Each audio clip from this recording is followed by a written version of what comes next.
Hi guys, welcome back. तो चलिए continue करते अपने सी प्रोग्रामिंग को। और लास्ट टाइम हम लोगों ने इंट के कॉन्सेप्ट्स को समझा था।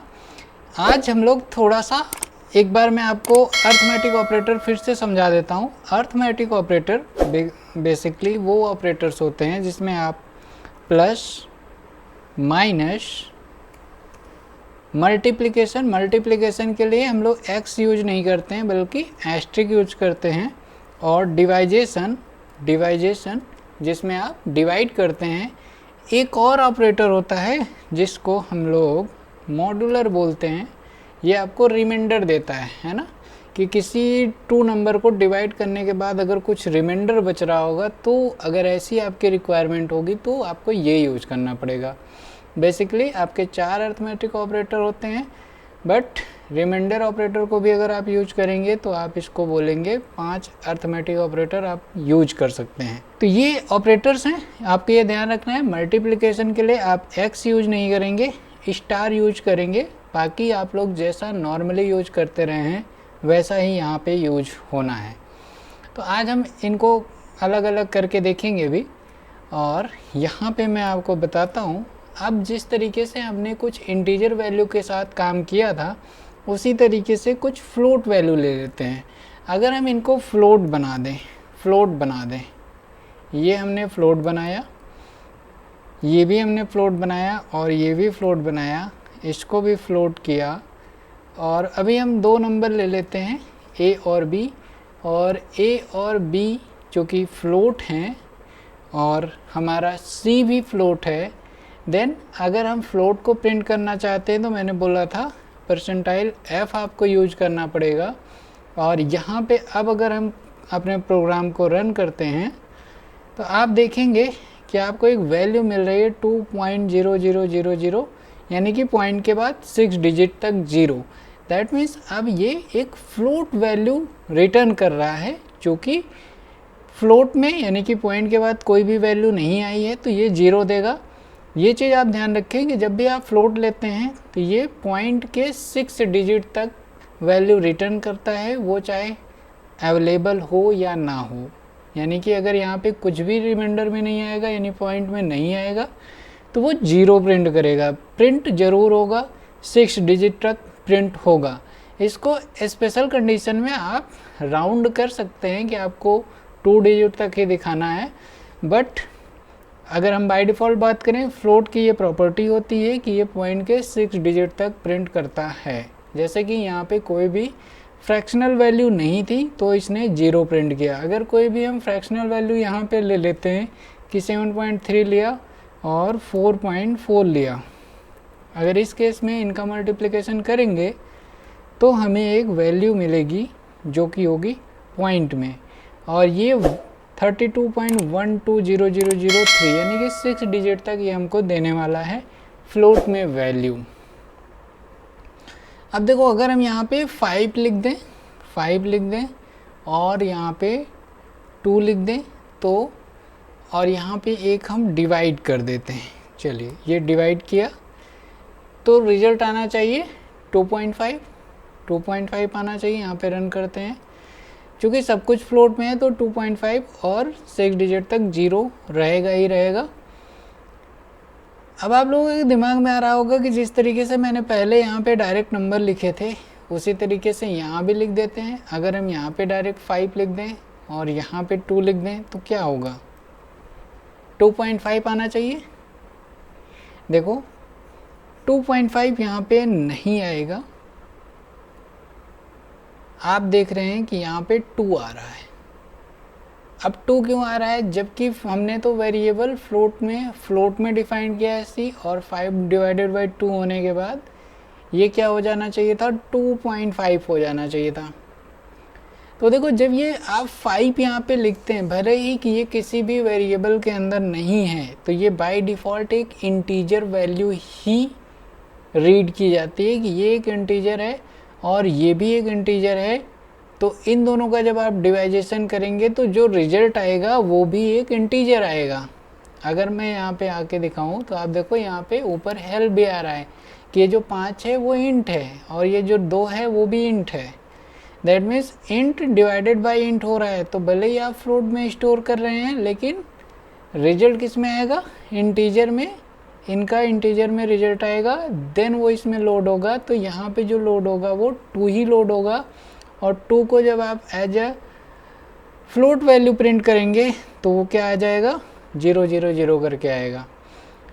अब अगर आप इसमें से किसी भी एक वैल्यू को फ्लोटेड बना देते हैं, दैट मीन्स 5.0 कर देते हैं, तो ये वैल्यू अब आप हेल्प में देखोगे तो एक डबल बन गई है, या आप इसे फ्लोट भी कह सकते हैं, क्योंकि ये फ्रैक्शन में है और ये अभी भी इंटीजर है। लेकिन अब जो इसका रिजल्ट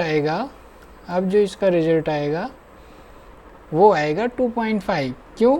क्योंकि ये एक फ्लोट वैल्यू और डिवाइडेड बाय इंट, यानी कि फ्लोट में इंट को डिवाइड करेंगे तो जो रिजल्ट आएगा वो फ्लोटेड वैल्यू का आएगा, है ना। तो इसी तरीके से आप इसको चाहे 5.0 कर लो या इसको 2.0 कर लें, दोनों ही केस में जो अपने पास रिजल्ट आने वाला है वो फ्लोटेड आने वाला है, क्योंकि फ्लोट डिवाइडेड बाय इंट या इंट डिवाइडेड बाय फ्लोट का जो आउटपुट आता है वो फ्लोट आता है, इसलिए फ्लोट यहाँ पे आउटपुट में आया और वो इस सी वेरिएबल के अंदर स्टोर हो गया और उसको हमने प्रिंट करा दिया, तो एक फ्लोटेड वैल्यू प्रिंट हो गई। तो अब आपको समझ में आ गया होगा, आई होप, कि यहाँ पे फ्लोट और इंट के साथ किस तरीके से काम होना है। जैसे अगर हम यहाँ को इसको इंट कर दें और इसको फ्लोट रहने दें, तो अब अगर हम a डिवाइडेड बाई b करेंगे तो आप देखिए यहाँ पे आपको रिजल्ट क्या मिला, 2.50 मिला। क्यों? क्योंकि यहाँ पे एक जो है फ्लोट है, और अगर फ्लोट और इंट का अर्थमेटिक आप ऑपरेशन करोगे तो जो रिजल्ट आएगा वो फ्लोटेड आएगा, इसीलिए आपको अभी भी 2.5 मिल रहा है। और आप ये ऑपरेशन कुछ भी कर सकते हैं, प्लस कर सकते हैं, माइनस कर सकते हैं, ऐड कर सकते हैं, सब्सट्रैक्ट कर सकते हैं। इस तरीके से आप फ्लोट और इंट डेटा टाइप के साथ अपने प्रोग्राम को बना सकते हैं। यहाँ पे और भी डेटा टाइप डिफाइन कर सकते हैं और उससे रिलेटेड आप काम कर सकते हैं। अब कुछ चीज़ें आपको ध्यान रखने की ज़रूरत है, जब भी आप यहाँ पे वेरिएबल डिफाइन कर रहे हैं, वो चाहे जिस टाइप का डेटा टाइप हो, इसमें आप कभी भी नंबर से शुरुआत नहीं कर सकते हैं। जैसे अगर मैं चाहूँ यहाँ पे 1 2 A लिखना, तो आप देखो ये रेड हो गया है, दैट मीन्स ये एरर है। अगर आप इसको रन करेंगे तो ये रन नहीं होगा, ये एरर आएगा, ये एग्जीक्यूटेबल नहीं है, है ना। आप यहाँ पे भी लाएंगे तो ये एरर ही रहेगा, आप देख रहे हैं ये एरर है। दैट मीन्स जब भी आप किसी भी डेटा टाइप का वेरिएबल डिफाइन करेंगे तो वहाँ पे आप नंबर से शुरुआत नहीं कर सकते हैं, ठीक है। तो आप इस चीज़ का ध्यान रखिएगा। आप नंबर बाद में लगा सकते हैं, आप नंबर बाद में ले सकते हैं, जैसे A के बाद आप 3 4 5 कुछ भी लिखिए तो ये वैलिड है, लेकिन ये स्टार्ट किसी भी नंबर से नहीं हो सकता है, आपका जो वेरिएबल आप डिफाइन करने वाले हो। तो पहली कंडीशन तो ये हो गई कि आपका जो वेरिएबल है वो कभी भी नंबर से स्टार्ट नहीं हो सकता है। एक दूसरी चीज़ होती है, एक स्पेशल कैरेक्टर्स होते हैं। जैसे स्पेशल कैरेक्टर में आपका हो सकता है @ हो सकता है डैश हो जिसे आप माइनस भी कह सकते हो, डॉलर हो, इस टाइप के बहुत सारे अपने पास स्पेशल कैरेक्टर्स होते हैं। तो आप इन स्पेशल कैरेक्टर्स को भी अपने वेरिएबल जब डिफ़ाइन कर रहे हैं तो उसमें नहीं असाइन कर सकते हैं।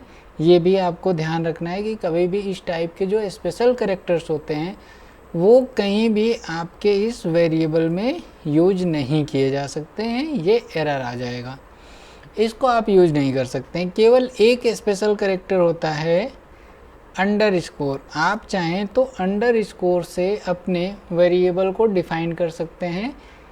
यही एक ऐसा स्पेशल कैरेक्टर है जो कि आप अपने वेरिएबल में यूज कर सकते हैं इसको डिफ़ाइन करने के लिए, _ तो देखिए आप _ को यूज कर पा रहे हैं, लेकिन कोई भी अदर स्पेशल कैरेक्टर जैसे ही मैं यूज करूँगा तो वो एक एरर क्रिएट करेगा। तो मैंने आपको दो चीज़ें बताई, पहला कि कभी भी ये नंबर से शुरू नहीं हो सकता है, दूसरा कोई भी आप स्पेशल कैरेक्टर यूज नहीं कर सकते हैं केवल अंडर स्कोर के। एक तीसरी और चीज़ आती है, देखो इसके अंदर आप एक इंट लिए और इंट को एज अ फ्लोट वेरिएबल से डिफाइन करना चाहते हैं, कर सकते हैं, ये तो नॉर्मल कैरेक्टर है, बट आप ऐसा भी नहीं कर सकते हैं। जो सी के बाय डिफ़ॉल्ट कीवर्ड्स हैं ना, उनको भी आप एज अ वेरिएबल यूज नहीं कर सकते हैं। और सी में मैं आपको दिखाता हूँ लगभग 32 कीवर्ड्स होते हैं, auto, double, int, structure, break, कैल्स, ये सब हम लोग आगे आने वाले टाइम पे पढ़ेंगे भी।